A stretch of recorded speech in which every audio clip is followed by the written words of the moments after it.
Thetis comforts her son for the death of Patroclus, and promises to procure him new armour from Vulcan. At the command of Juno, Achilles comes forth and strikes terror into the enemy. The body of Patroclus is rescued and prepared for funeral rites, and Vulcan forges a suite of armour and a splendid shield for Achilles. Thus they then were fighting, like a blazing fire. But swift-footed Antilochus came as a messenger to Achilles. Him he found in front of his lofty-prowed ships, revolving in his mind those things which had already been accomplished, and then groaning, he communed with his own mind. Ah me! Why are the long-haired Achaeans driven back in confusion to the ships, routed through the plain? I fear lest the gods have accomplished evil sorrows to my soul, as my mother once informed me, and told me that the bravest of the Myrmidons, I being yet alive, would leave the light of the sun by the hands of the Trojans. Too surely now the valiant son of Menoetius is dead, obstinate one. Certainly I desired him, having repelled the hostile fire, to return to the ships, nor to fight bravely with Hector. Whilst he was revolving these things in his mind and in his soul, in the meantime the son of illustrious Nestor drew near, shedding warm tears, and delivered his sad message. Alas, O son of warlike Peleus, surely thou wilt hear a very grievous message, which, would that it had not taken place. Patroclus lies low, and around his unarmed corse they are now fighting, whilst crest-tossing Hector possesses his armour. Thus he spoke. But him a black cloud of grief overshadowed, and taking the burnt ashes with both hands, he poured them on his head, and denied his comely countenance. But the dark ashes everywhere adhered to his rich tunic. But he, mighty, lay extended at great length in the dust, and tearing, he disordered his hair with his hands. The handmaids whom Achilles and Patroclus had taken, grieved in their souls, shrieked aloud, and ran out to the door round warlike Achilles, and all smote their breasts with their hands, and the limbs of each were relaxed. Antilochus on the other side lamented, shedding tears, holding the hands of Achilles, and he kept groaning within his generous heart, for he feared lest he should cut his throat with his sword. Then he moaned dreadfully, and his venerable mother heard him, sitting in the depths of the sea beside her aged father, and immediately lamented. And all the goddesses assembled around her, as many Nereids as were at the bottom of the sea. There were Glauce, Thalia, and Cymodece, Nisaea, Spio, Thoa, and large-eyed Halia, Cymothoe, Actaea, and Lemnoria, Melita, Aeria, Empithoi, and Agave, Doto, Proto, Pherusa, and Dynamene, Dexamene, Amphonomi, and Callianira, Doris, Hanope, and distinguished Galatea, Nemertes, Apsuedes, and Callianassa. There were also Clymene, Ionira, and Ianassa, Maera, Orythia, and fair-haired Amathia, and other Nereids which were in the depths of the sea. But the resplendent cave was full of them, and all at once they beat their breasts. But Thetis began the lamentation. Hear, sister Nereids, that hearing ye may all well know what griefs are in my mind. Woe is me wretched!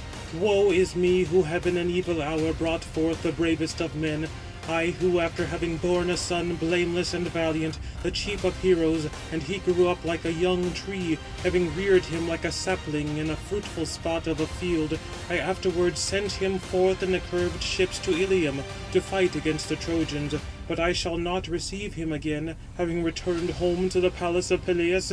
But whilst he lives and beholds the light of the sun, he grieves, nor can I, going to him, avail him aught. Yet will I go, that I may see my beloved son, and hear what grief comes upon him remaining away from the battle. Thus having spoken, she left the cave, but they all went along with her, weeping, and the wave of the ocean was cleft around for them. But when they reached fertile Troy, they in order ascended the shore, where the fleet ships of the Myrmidons were drawn up round swift Achilles. Then his venerable mother, shrilly wailing, stood near to him deeply lamenting, and took the head of her son, and mourning, addressed to him winged words. O son, why weepest thou, and what sorrow has come upon thy mind? Speak out, nor conceal it. Those things indeed are fulfilled for thee from Jove, as thou didst formerly pray, lifting up thy hands, that all the sons of the Greeks wanting thee should be collected at the ships, and suffer disgraceful deeds. But her swift-footed Achilles addressed, deeply groaning, Mother mine, these things indeed the Olympian king hath accomplished for me, But what pleasure is there in them to me, since Patroclus, my dear companion, is dead, whom I honoured beyond all my companions, equally with my own head? Him have I lost, and Hector, having slain him, has stripped off his mighty armour, a wonder to be seen, beautiful, which the other gods gave to Peleus, splendid gifts on that day when they laid thee in the bed of a mortal man. Would that thou hadst dwelt there among the immortal marine inhabitants, and that Peleus had wedded a mortal spouse.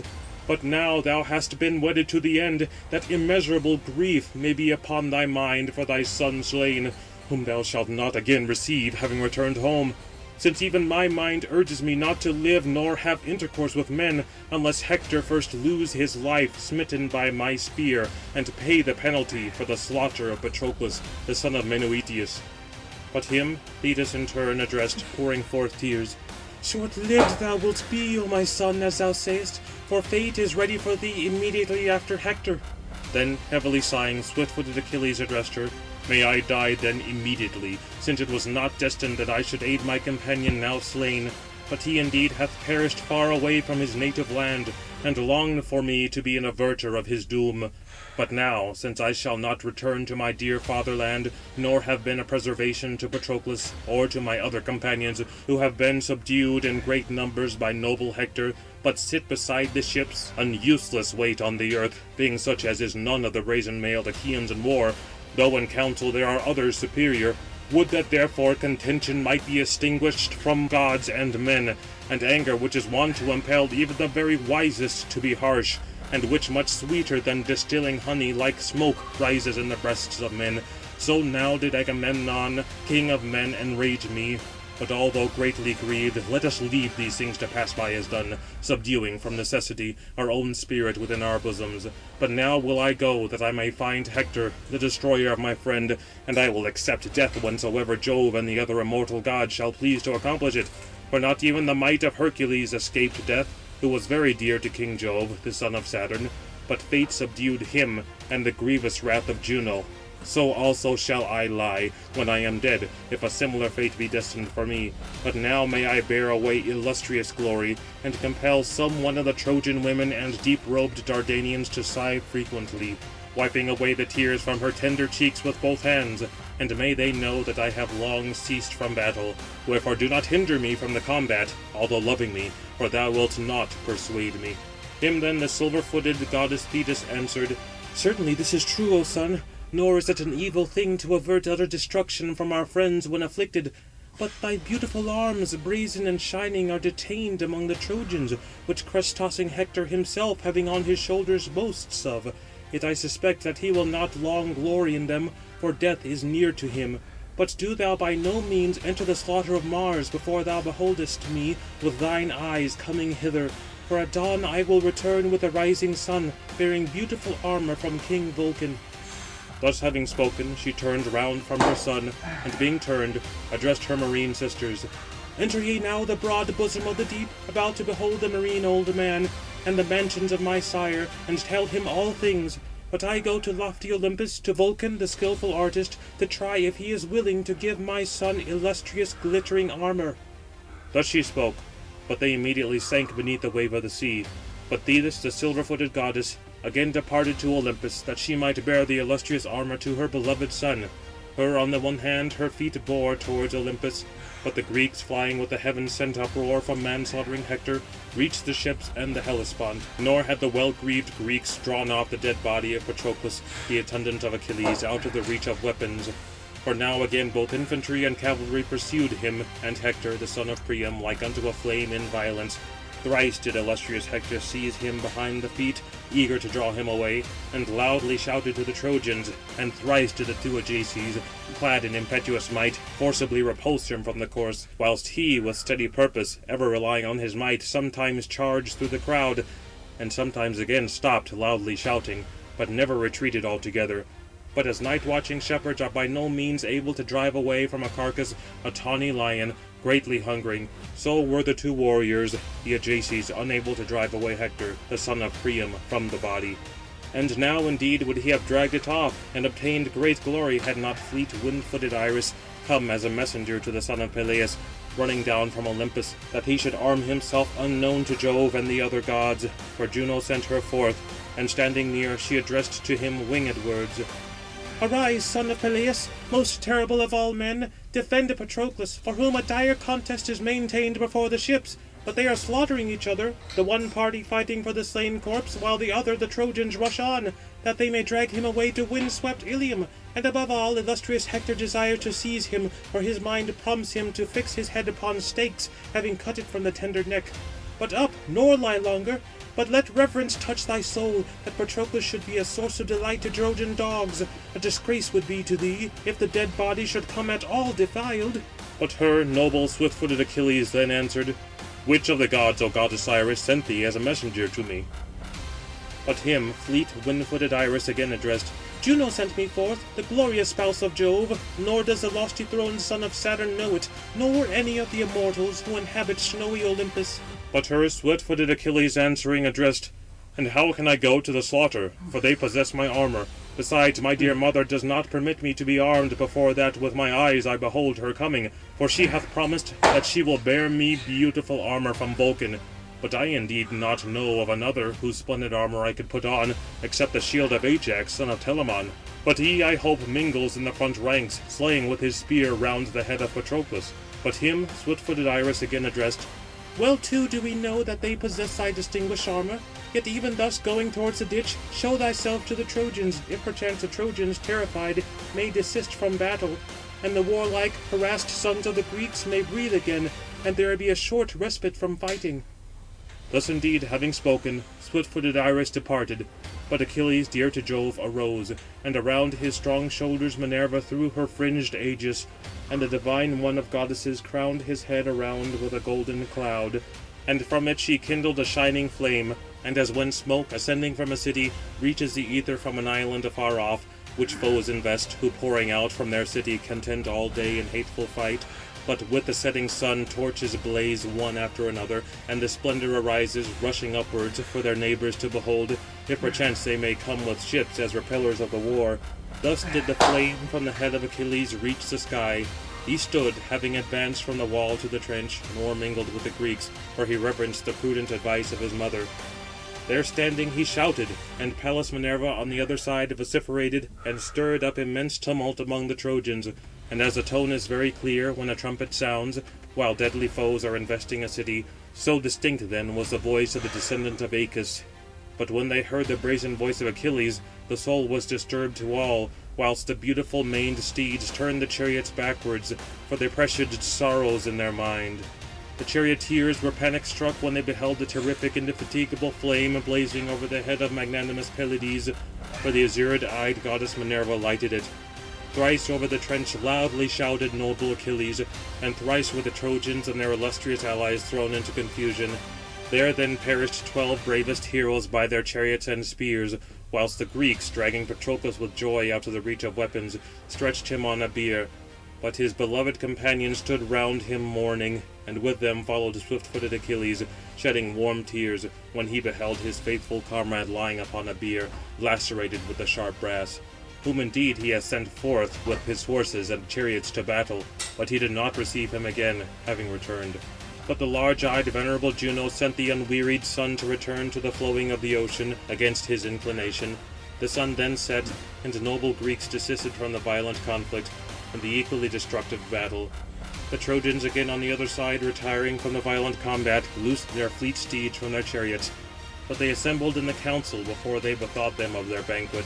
The assembly consisted of persons standing up, nor did any one dare to sit, for fear possessed all, because Achilles had appeared, who had long abstained for the direful combat. Among them prudent Polydamas, the son of Panthus, began to speak, for he alone saw both the future and the past. He was a companion of Hector, and they were born in one night, but the one excelled in counsel, and the other greatly in the spear. He, wisely counselling, harangued them, and spoke, My friends, consider well on both sides, for I advise that we now return to the city, nor await the sacred morn in the plain near the ships, for we are far away from the wall. As long indeed as this man was wroth with noble Agamemnon, so long were the Greeks more easy to fight with. For even I was delighted, passing the night by with the swift barks, expecting that we should take the equally plied barks, But now greatly do I fear swift-footed Pelides. So violent is his soul, nor will he be content to remain in the plain, where usually the Trojans and Greeks in the intervening space divide the force of war. But he will combat for the city and our wives. We will go then towards the city. Be persuaded by me, for so it must be. Ambrosial night at present hath made swift-footed Pelides cease. But if rushing forth tomorrow with his arms he shall find us here, then will some one know him, for gladly will he reach sacred Ilium, whosoever shall escape. But dogs and vultures will devour many of the Trojans. Oh, that such tidings may be far from our ears! But if we be obedient to my words, although sad, we shall have protection in the assembly during the night, and the towers and the lofty gates and the valves fitted to them, long, well-polished, fastened together, will protect the city. But tomorrow at early dawn we will stand on the towers, arrayed in armour, and it would be difficult for him, even if he should wish it, coming from the ships, to fight with us around the wall. Back again will he go to the ships, after he has satiated his high-necked steed with a varied course, driving beneath the city. But his mind will not permit him to rush within, nor will he ever lay it waste. Sooner shall the fleet dogs devour him. Him then, crest-tossing Hector sternly regarding, addressed: No longer, O Polydamas, dost thou speak these things agreeable to me, thou who advisest us, returning, to be cooped up in the city. Are ye not yet satiated with being shut up within the towers? Formerly, indeed, all articulately speaking men pronounced the city of Priam rich in gold and in brass. But now have the rich treasures of our houses perished, and many possessions have already departed to Phrygia and agreeable Moeonia, to be sold, since mighty Jove was enraged. But at this crisis, when the son of politic Saturn has granted me to obtain glory at the ships, and to hem in the Greeks by the sea, no longer, foolish man, disclose these counsels to the people. For none of the Trojans will obey, nor will I permit them. But come, let us all obey as I shall advise. At present take supper into your ranks throughout the army. Be mindful of the watch, and keep guard each of you. But whosoever of the Trojans is particularly anxious about his possessions, collecting them together, let him give to the people to be publicly consumed. It is better that any of them should enjoy them than the Greeks. But tomorrow with the dawn, arrayed in armour, let us excite sharp conflict at the hollow ships. And if truly noble Achilles has arisen at the ships, it will be the worse for him, if he wishes to fight. I indeed will not fly him from the horrid-sounding battle, but will stand very obstinately against him, whether he bear away great glory, or I bear it away. Mars is common, and even slays the slayer. Thus Hector harangued, and the Trojans shouted in applause. Foolish men! For Pallas Minerva had taken away their senses from them, for they assented to Hector, advising destructive things, whilst no one assented to Polydamas, who advised prudent counsel. Then they took supper through the army, but the Greeks, lamenting all night, wept over Patroclus. But among them Pelides led a ceaseless lamentation, placing his man-slaying hands upon the breast of his companion, very frequently sighing, as the well-bearded lion, from whom the stag-hunter has stolen the cubs out of the thick forest, and he is grieved, coming afterwards. And through many valleys he goes, tracking the footsteps of the man, if anywhere he may find him, for very keen rage possesses him. So, deeply sighing, he addressed the Myrmidons. Alas! Vain indeed was the promise I uttered on that day, encouraging the hero Menœtius in our halls, for I said that I would bring back his illustrious son to Opus, having wasted Troy, and obtained a share of the spoil. But if Jove fulfills not for men all their intentions, for it is fated that we shall both stain with blood the same earth here in Troy, but neither shall aged horse-driving Peleus receive me in his palaces, returning, nor my mother Thetis, but the earth shall here hold me. Now, however, O Patroclus, since after thee I go beneath the earth, I shall not perform thy funeral rites before that I bring hither the arms and head of magnanimous Hector, thy murderer, and behead 12 illustrious sons of the Trojans before thy pile, enraged on account of thee slain. Meanwhile thou shalt lie thus at the crooked ships, and round thee Trojan dames and deep-bosomed Dardanians shall weep, and shed tears night and day, whom we ourselves have toiled to get by our valour and the long spear, laying waste the rich cities of articulate-speaking men. Thus having spoken, noble Achilles ordered his companions to surround a large tripod with fire, that as soon as possible they might wash away the bloody gore from Patroclus. They then placed a bathing tripod on the blazing fire, and poured water into it, and taking faggots, lighted them under it. The fire indeed encircled the belly of the tripod, and the water was warmed. But when the water boiled in the sonorous brass, then they both washed him, and anointed him with rich oil. And they filled up his wounds with ointment 9 years old, and laying him upon a bed, they covered him with fine linen from head to foot, and over all with a white mantle. All night then the Myrmidons, lamenting Patroclus, wept around swift-footed Achilles, but Jove addressed Juno, his sister and wife. And at length thou hast accomplished thy object, O large-eyed, venerable Juno, having aroused swift-fooled Achilles. Surely the waving-crested Greeks are born from thy very self. But him large-eyed, venerable Juno then answered, Most imperious son of Saturn, what a word hast thou spoken! Surely now any man who is mortal, and knows not so many designs, might accomplish this against a man. How therefore ought not I, who boast myself to be the chief of the goddesses, both from birth, and also because I am called thy wife, and thou rulest over all the immortals, being enraged with the Trojans, to be able to design evils against them? Thus they indeed conversed with one another, but silver-footed Thetis reached the abode of Vulcan, incorruptible, starry, remarkable amongst the immortals, brazen, which the lame-footed himself had constructed. Him she found sweating, exerting himself at the bellows, earnestly working, for he was making full 20 tripods to stand around the wall of his well-built palace. Under the base of each he placed golden wheels, that of their own accord they might enter the heavenly council, and again return home, a wonder to be seen. So much finished had they, but he had not yet added the well-made handles which he was preparing, and he was forging the rivets. Whilst he was toiling at these things with skilful mind, meanwhile Thetis, the silver-footed goddess, came to him. But the beautiful and fair-veiled Charis, whom illustrious Vulcan had espoused, advancing beheld her, and hung upon her hand, and addressed her, and spoke. Why, O long-robed Thetis, venerable, beloved, dost thou visit our abode? Formerly thou wast not in the habit of coming frequently, but follow farther onwards, that I may set before thee hospitable fare. Thus having spoken, the divine goddesses led on. Then indeed she placed her upon a silver-studded throne, beautiful, variously wrought, and there was a stool under her feet.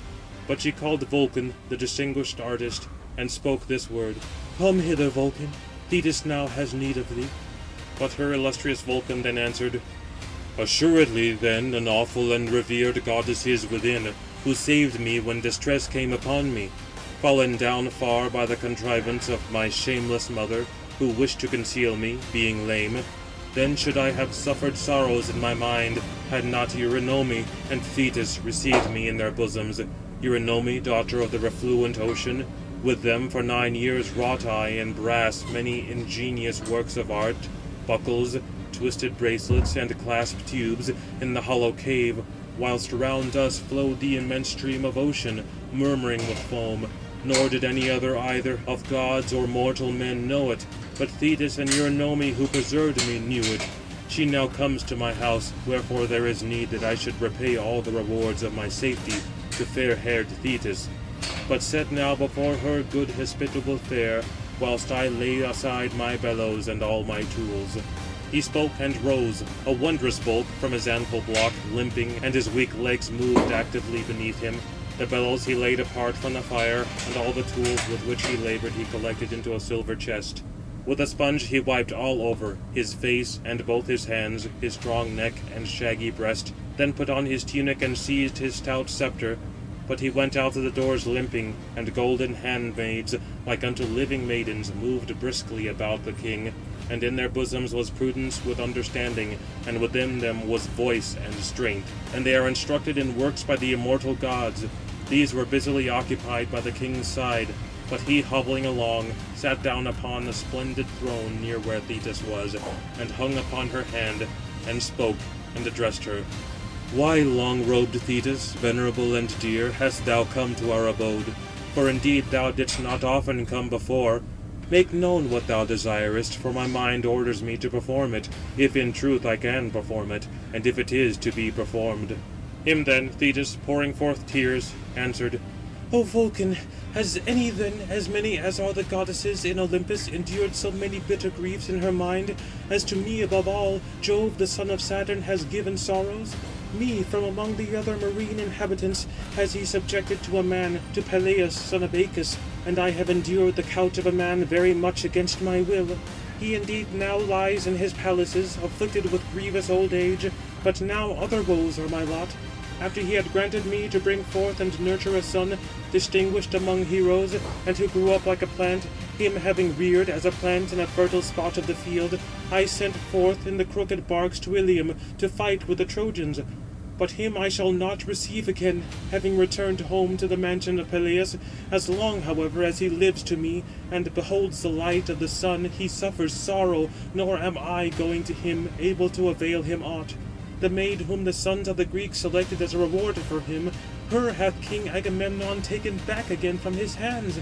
Certainly grieving for her, he has been wasting his soul, whilst the Trojans were hemming in the Greeks at the ships, nor suffered them to go beyond the gates. But the elders of the Greeks supplicated him, and named many distinguished presents.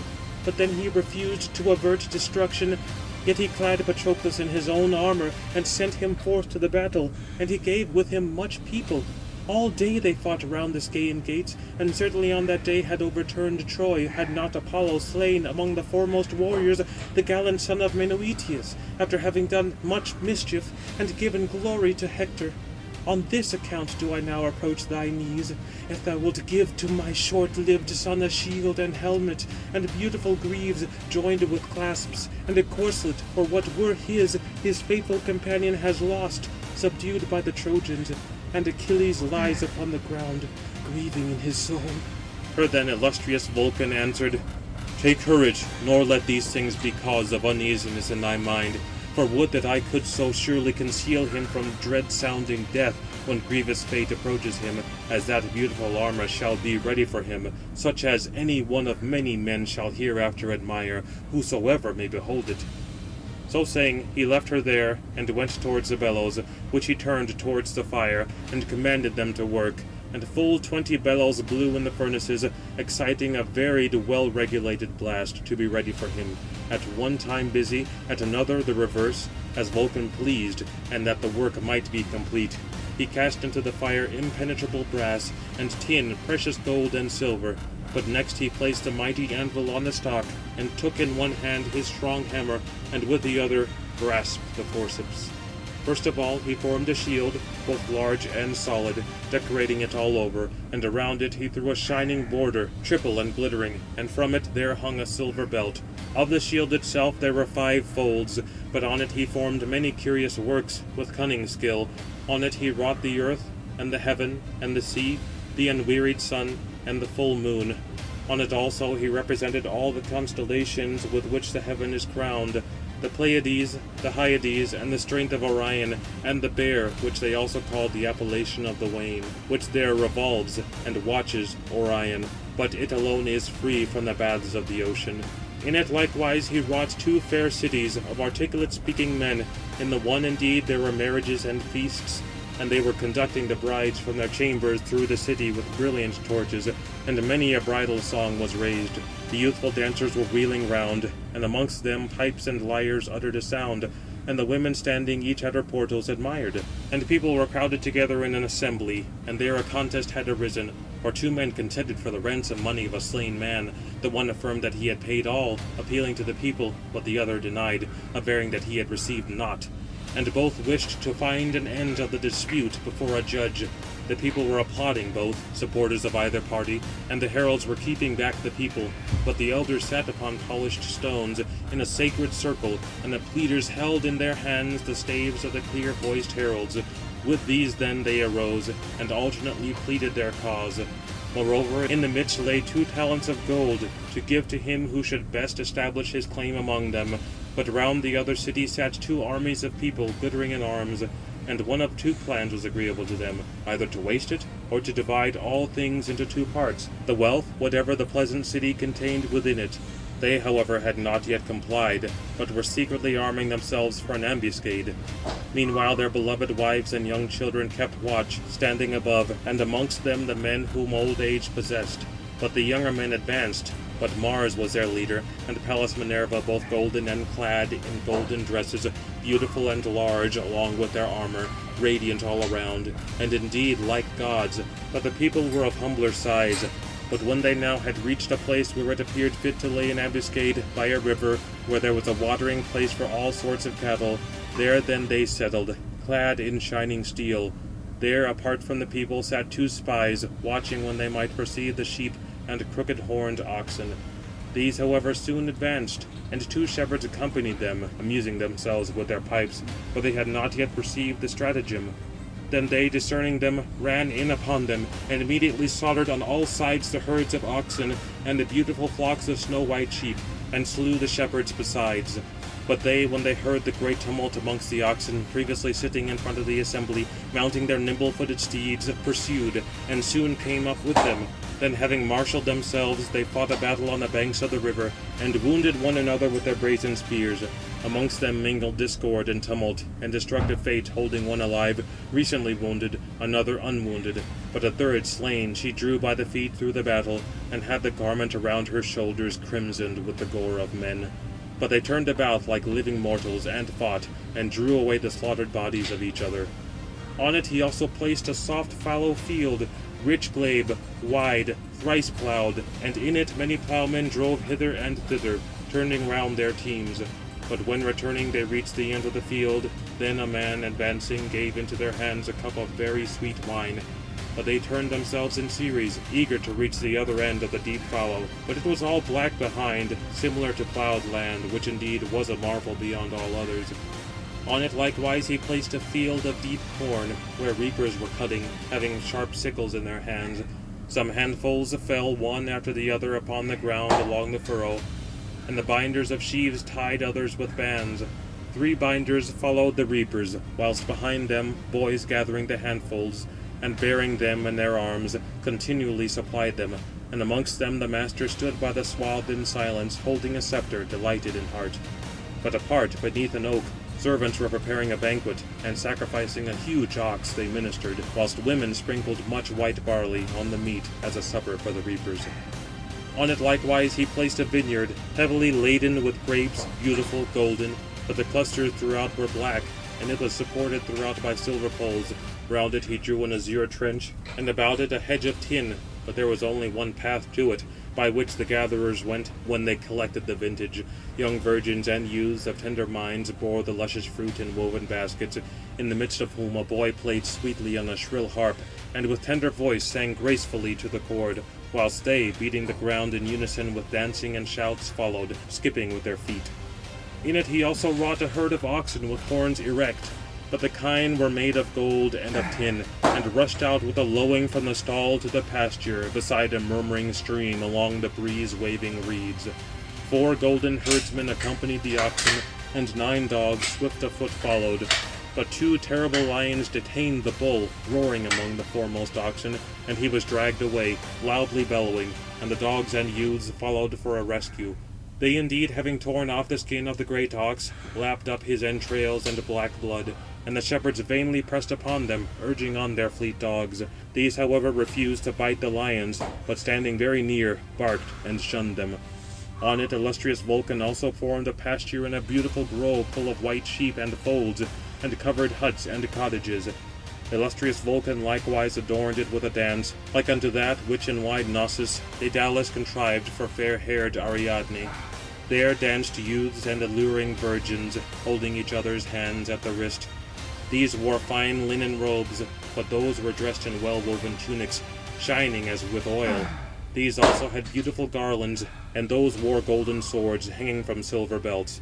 Sometimes with skilful feet they nimbly bounded round, as when a potter sitting shall make trial of a wheel fitted to his hands, whether it will run, and at other times again they ran back to their places through one another. But a great crowd surrounded the pleasing dance, amusing themselves, and amongst them 2 tumblers, beginning their song, spun round through the midst. But in it he also formed the vast strength of the river Oceanus, near the last border of the well-formed shield. But when he had finished the shield, large and solid, he next formed for him a corslet, brighter than the splendor of fire. He also made for him a strong helmet, fitted to his temples, beautiful and variously ornamented, and on it placed a golden crest, and made greaves for him of ductile tin. But when renowned Vulcan had with toil made all the armour, lifting it up, he laid it before the mother of Achilles. But she, like a hawk, darted down from snowy Olympus, bearing from Vulcan the shining armour.